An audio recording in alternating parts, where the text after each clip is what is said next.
Yo, what is up guys? You got Coach Ab here. In this video we are testing 14 different vehicles around the Miami racetrack to see how they are in terms of performance. I'm going to be going in detail on how I feel about these cars, how they feel, how they handle. So if that's something that you're interested in, stay tuned. First up we have the Indian Dark Horse. This is the first car that I bought in the game, just because why not? It actually got really good handling. Its turn-in is very good. Its grip is really good. Its acceleration is pretty decent, but it lacks on the top end, which is why it kind of suffers a little bit. But other than that, it is a fantastic car. The Indian got a lap time of a 127. Obviously, you guys could probably do a little bit better lap time than me because, face it, I'm not that great. But this is all just a relative thing to see how cars perform. So yeah, there you go. The Indian got a 127. Got a lot of grip. I don't think it's as good as the other high end, the sports bikes and stuff, but it's a deceptively good bike. So yeah, the next one up is the KTM EXE 450. That one got a lap time of a 131, and yeah, it was a little bit slower than I thought it would be. I thought it would be faster than the Indian, but it definitely was not. It feels a lot like the Street Spec one from the previous game, which is why I feel like it's not that great, because I feel like it's got the power and the speed of a first spec from the last game, but it's got the handling of the Street Spec, so it feels like it understeers a lot, which is a little unfortunate because it's got decent acceleration. It just understeers quite a bit. If it weren't for the understeer, then this would be probably a pretty decent bike, but unfortunately, that's the way it is. It's still average when it comes to a lot of the other cars that I've tested, and we'll talk a little bit more about that later, but yeah, it definitely didn't live up to what I thought it was going to do, which is a little sad. I really liked this bike in the last game. I used it a lot, mostly because in Street Spec it was a little overpowered, but we won't talk about that. Take a swig of my OJ here, get a little dry.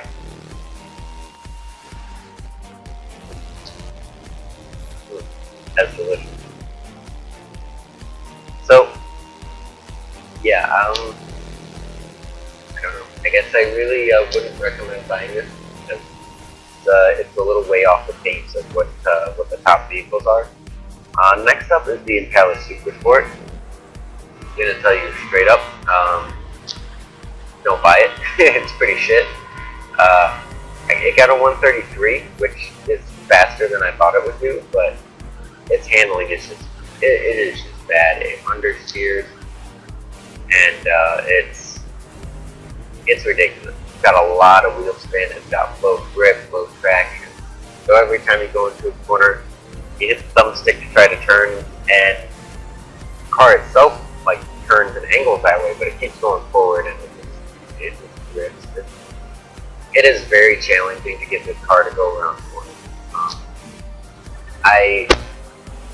This is a very poor lap for me. I hit the walls a whole bunch of stuff, but I couldn't be bothered to keep driving this car, if I'm being honest. It got a 133, which is surprising. I expected it to get closer to like a 36-ish, but it's got such strong straight line speed that it makes up for the handling a little bit. It doesn't completely make up for the handling, but it makes up for it a little bit. It makes it not completely trash. If it had really bad acceleration and really bad handling, then it would just be sad. But I mean, it's still kind of sad how bad this can handle. But at least it's got the acceleration to back it up. If you use this on a course that's like long and straight, highway course perhaps, or something along the lines of that, it could probably do pretty good for you. Next up is the Camaro RS 1968 version. Pretty decent car. It got a 129, and that's not bad. Its handling is very okay. It's got a lot of grip compared to the other muscle cars. Its straight line speed is nothing to scoff at as well. Unfortunately, you're seeing here that this guy driving on the track here was driving a Huracan, and he just blocks the way. But we'll get a little more into the Huracan and stuff like that later. But for now, Camaro did decently well. It's a very easy car to drive. It's very forgiving. It's also a lot of fun to drive. It sounds great. It looks good. I like it. I would definitely recommend to anyone that's looking for a good muscle car to buy. I would for sure go with the Camaro RS. It's really great. I enjoyed it a lot in the last game as well, and it feels a lot like it did in the last game. The Camaro has always been, even in real life, more of a sports car than a muscle car at times. I know that sounds kind of slanderous. Hey man, the Camaro is my favorite car. The SS model is my favorite car of all time, so I'm allowed to say that. But they definitely take more out of the sports car than they do the muscle cars, because they're usually always really grippy and have really good handling. They got a shorter wheelbase than most other muscle cars, so that also helps. But now we're on to the Camaro Z28, which is one of the. It is definitely more muscly than the other Camaro. It is very soft suspension. It handles pretty. Mind you, I got a 136 with this car, which is not very good. But this was also this one, the Mustang, the Fairlady Z, which I'll see those ones later. Were all cars that I practiced or that I left with. It was a couple days ago, and it was like one of my first runs with them, so I was very unfamiliar with the track. So if I go back now, which I wish I could, but unfortunately the beta is over. But if I could go back, I could definitely get a better lap time. This car feels really nice. It feels like a muscle car. But honestly, I would pick this car more for the look. If you're looking for a muscle car, because it is so badass looking. I love this car. But it feels like what a muscle car would feel like. Decent acceleration on the lower end. Got an okay top speed, but to get there you gotta overdrive a little bit. The handling is very soft, very squishy, very folk-like. So yeah, that's basically the Camaro. It feels like a muscle car. Onto the Camaro, or not the Camaro, the Mustang. On the Mustang, I do not enjoy driving this car. I got a 131. This is one of the ones that I was at first, so I'm unfamiliar with this course. I could probably get it to go a little faster, but this car is not very fun to drive. And it makes me wonder why they put this as a starter car, because it just does not have the grip that it needs. It is very slidey, and I don't know why, because more so than the Camaros, the newer Mustang is most new muscle cars.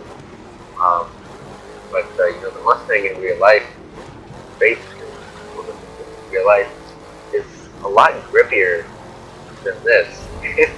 I don't know why it's got so much wheel spin and why its traction is so low, but it really kind of hinders it, because the acceleration and speed in general is not that bad. It's just the fact that if you just push the thing just a little bit, it steps out, and then you lose a lot of speed and wheel spin. But if you can control this thing, be gentle with it and take it into these corners as fast as you can without making it drift, it can do you some pretty good stuff. 131 is definitely a lot lower, or a lot faster than I was expecting.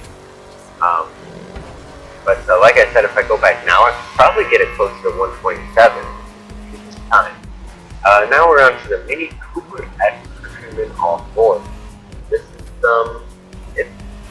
it's a Mini. It feels like a small four-wheel drive car. It's got decent acceleration. It's got, okay handling. Actually, no, I would go so far to say that the handling on it is pretty good. It's really grippy, and its turning angle is pretty good. Just the only thing about this car is that it just doesn't have the raw power up with the top end cars. And that's going to be a general theme going out throughout most, if not all of these cars that I've tested. Compared to, like the Hurican or, some of the high-end bikes, they just don't have the speed to keep up the raw power. They just don't have it. They can't accelerate as fast as these other cars. And, on top of that, their handling is similar, if not the one on the higher end cars are better. So all these cars are basically just worse than the Huracan, basically every single way. And that's not good. I want to see more of a balance between cars. So, I mean, we never know. The full game isn't out yet, so it's very possible that once we unlock the actual tuning and stuff for these cars, that we can actually make them go a lot faster. But in terms of what we're looking at right now, I think these other cars need a buff, and maybe the Huracan and stuff like that needs a nerf, because cars just can't keep up. It's really sad because I want to use as many cars as I can. So the Mini got a time of a 129. The Fiat 124 Spider here got a time of 128, which was actually the fastest car time that I got. The Indian obviously got a 127, but in terms of the actual four-wheeled vehicles, this was actually the fastest car that I tested, and it comes down to a very simple fact. This car feels average. There's nothing on this car that stands out to me, and there's nothing on this car that really seems bad. It's just, this car is a very, and it's unfortunate, this car is a very cool-looking car. I really like this car in general. But it's very mundane. It's very blah in terms of the way that it's its handling is good, turn circle is good, acceleration is good, good, but nothing on it is great. Nothing on it is great, but nothing on it is bad. So it's a very average feeling car. It's very beginner friendly. It's very easy to handle this car. Very easy to get the decent lap times with it. But I just wish that there was something that made it a little bit more unique. For example, the Fiat Abarth 500 here is very unique in the fact that its handling is just not very good. It understeers a lot. Its acceleration is okay, but it's not strong enough to keep up with the top end cars. It got a 129, which is still decent, but if this car handled better, it would probably be a lot better. But alas, it doesn't. So it's stuck here in the graveyard of the 128, 129, 130, 131. There's a lot of cars between that area, but yeah, I don't know. I don't really know what else to say about it. Just asshole sitting on the middle of the track. Yeah, I don't really know what else to say about it. It understeers a lot. It doesn't really have the best acceleration. And the nitrous, once you get up into higher speeds, by higher I mean like above like 120, the nitrous is virtually useless. It doesn't really give anything. It doesn't accelerate. And that's something that I've noticed with a lot of these cars, that once you get up into the higher end acceleration or the higher end speed, the nitrous becomes just completely useless. It doesn't accelerate you any faster. It's very unfortunate. Next up we have the Nissan Fairlady Speed, which was one of my personal favorite cars. It was also one of the first cars that I tested, so again, I was a little unfamiliar with the track during this lap. So it got a 132. But this car definitely feels, it feels like the Fiat 124 Spider, but it's got more character. It's not as bland as that car, because it does want to step out sometimes. It does want to drift, though. So, you know, it's got a little more unique than the 124, but in terms of the way that it drives and the lap times that it's simply able to get, very similar to the Fiat 124 Spider. Its turning circle is good, its acceleration is good. I mean, this car was a sleeper car back in the Q1. Not too many people used it, but man, when I pulled this bitch out, people were surprised by the fact that this thing would kick some ass. So it feels a lot like that. So if you liked this car in the last game, then for sure you'll like this car in this game. I just wish it was a little faster so the Hurican, but it just can't. So, you know, oh well, I guess. It's just, I know I sound like a broken record here, but it's just so unfortunate that a lot of these cars just can't compete. But we just have to keep giving ourselves hope that when the full game comes out, that they will fix some of these things and you know, make some of these cars faster, or make some a little slower. Excuse me. I had to yawn. Next up is the Jeep Wrangler Rubicon Edition, which is a fantastic car. My dad works at the Jeep plant here in good old Toledo, Ohio. So yeah, Jeeps are very close to my heart. Me and my fiance have a Jeep. Both my parents have a Jeep. My grandma has a Jeep. We all have Jeeps, and so I'm very happy to see that there's more Jeeps in this game. Now the Jeep, it's got really good acceleration, but and I'm actually very happy with the way that they made this car in this game. Despite the fact that it got a 136 because this was on my first wave of testing, so I was familiar with this track. I can definitely get it a lot faster, but it's still slower than the top end cars. But that's okay because it feels like a Jeep. It really does. I've driven many Jeeps before in my life, and driving this one in the Crew 2, they really nailed what a Jeep feels like. It's top heavy. When you turn, the wheels on the side start to come up, and that makes you lose a lot of grip. So yeah, it feels very true to the nature of a Jeep Wrangler. It's almost ridiculous how much it actually does feel like an actual Jeep. So I'm very happy with the way that they actually made this car in this game. I just wish that it was a little bit better, you know, so I could actually use it. Now comes to the worst car of the day, the Chevy Silverado. Now I know some of the other cars got a 136, but this got a 134. But this was one of the last cars that I tested. I was very warmed up, very familiar with this track when I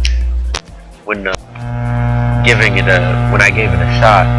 So this time is just not good.